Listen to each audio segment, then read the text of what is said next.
বিভিন্ন রকমের রং বেরঙের খেলনা, মুখোশ, পাখা, বাঁশি দেখেই বুঝতে পারছো মেলাতে গেছিলাম। হ্যাঁ, আমরা গেছিলাম ভাই ওর মায়ের থানের মেলাতে। তো হাই এভরিওয়ান, তোমরা কেমন আছো? আশা করি ভালো আছো। আমি আমার ভাগ্নিকে নিয়ে চলে যাচ্ছি ভাই ওর মায়ের মেলাতে।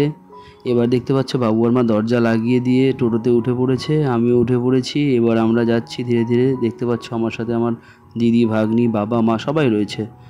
এবার দেখো আমরা পার হচ্ছি। এইরকম মাঠ কিন্তু আর এরকম গরু ছাগল ছাড়া এখন দেখাই যায় না। চারিদিকে এত ফসল চাষ হচ্ছে না, মাঠে যে গরু ছাগল ছাড়া থাকবে তা দেখাই যায় না। এই যে আমাদের সাথে সাথে দেখো মেলাতে এই দাদা ভাইরাও যাচ্ছে দোকান নিয়ে। এই রাস্তাটা তোমাদেরকে দেখালাম, এই রাস্তাটা হচ্ছে শিবডাঙ্গি যাওয়ার রাস্তা। পুচকির একটা কি বলো তো বিশেষত্ব, পুচকি না যখনই তোমার ওঠে টোটোতে ও ঘুমাবে। তারপরে দেখো লালাগোলা আমরা চলে এসেছি, লালাগোলা ঢুকছি। লালাগোলার দু সাইডের যে দোকানগুলো আছে, সবজির দোকানগুলো, সেগুলো তোমরা দেখো, প্রত্যেকে লক্ষ্য করো কতগুলো সবজির দোকান বসেছে। আমি খুবই দুঃখিত, কয়েকদিন ধরে খুব ব্যস্ততার কারণে না আমি তোমাদের সামনে আসতে পারিনি। আসলে প্রচণ্ড একটা ব্যস্ততা ছিল, যে একটা কাজ ছিল, বাড়িতে কাজ হচ্ছিল, যে এটা আমি তোমাদেরকে পরে জানাবো কেন ব্যস্ত ছিলাম।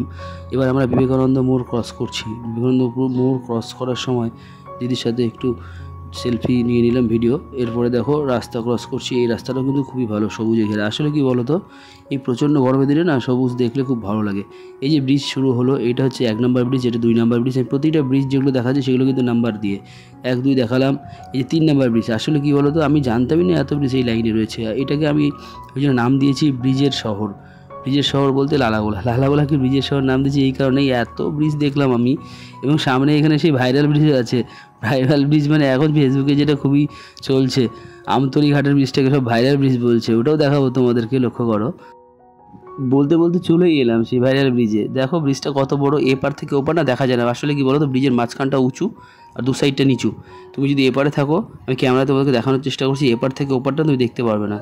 সেই ধনুকের মতো বেঁকে আছে ব্রিজটা। এই যে দেখো ভাইরাল তালতলা, জানি না এটা কোন তালতলাতে, অনেক তাল গাছ রয়েছে, যেহেতু অনেকে বলছে ভাইরাল তালতলা।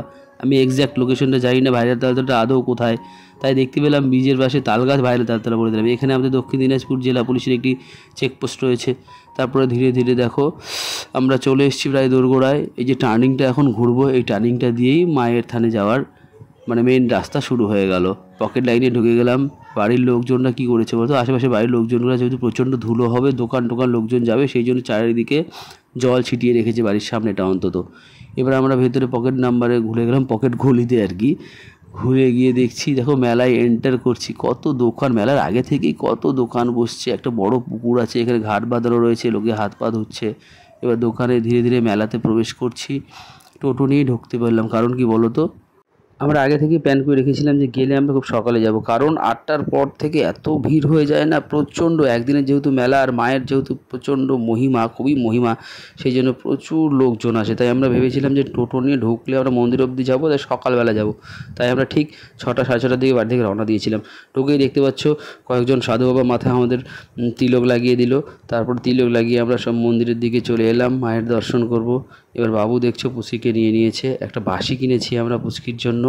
এবার দেখো ধীরে ধীরে আমরা মন্দিরে প্রবেশ করলাম, এন্টার করলাম। দেখো মায়ের দর্শন তোমরা করে নাও, সকলে মাকে প্রণাম করো। মাকে দেখো পুচকি কী করে ফুল দেবে, দেখো পুচকি নিজে হাতে ফুল দিয়ে মাকে পুষ্পার্ঘ্য অর্পণ করছে। এদিকে একটু মায়ের চরণ থেকে সিঁদুর নিয়ে পুচকির কপালে ফোঁটা দিয়ে দিল দিদি। এরপরে দেখো একে একে মা মঙ্গল আরতি করছে, পুষ্পার্ঘ্য নিবেদন করছে। মেলাতে আমি গিয়েছিলাম 2 দিন আগেই, কিন্তু বললাম প্রচণ্ড ব্যস্ত ছিলাম, যেই জন্য ভিডিও তোমাকে দিতে পারিনি, আর তোমাদের সামনে আসতে পারিনি। তাই 2 দিন পরেই তোমাদেরকে সেই মেলার ভিডিওটা আমি দিচ্ছি, তোমাদের সাথে শেয়ার করছি। দেখো বাবু এবার একটা চেয়ারে বসে পড়েছে। আর কি বলো তো, মেলা কমিটির পক্ষ থেকে দর্শনার্থীদের জন্য দারুণ সুব্যবস্থা করেছে। দেখো ফ্যান লাগা আছে, একটু গ্রিন রুম তৈরি করেছে, যারা দূর দূরান্ত থেকে আসবে তারা এখানে বসে একটু রেস্ট নিতে পারবে। তারপরে দেখো বাইরে তোমাদেরকে মেলা বসেছে, সেই মেলাটা দেখিয়ে দিই। আর এই মেলার বিশেষত্ব হচ্ছে সপরিবারে গিয়ে ওইখানে আম দুধ মুড়ি খেতে হয়। এবার আম যেহেতু আমরা খাই না, মানে সেরকম খাওয়া না, তাই ঘুগনি মুড়ি খেয়ে নিলাম। খেয়ে নিয়ে এখন আমরা বাড়ির দিকে রওনা দেবো। তো তোমরা সকলেই ভালো থাকো, সুস্থ থাকো, এই প্রচণ্ড গরমে নিজের খেয়াল রাখো। তো টাটা, বাই।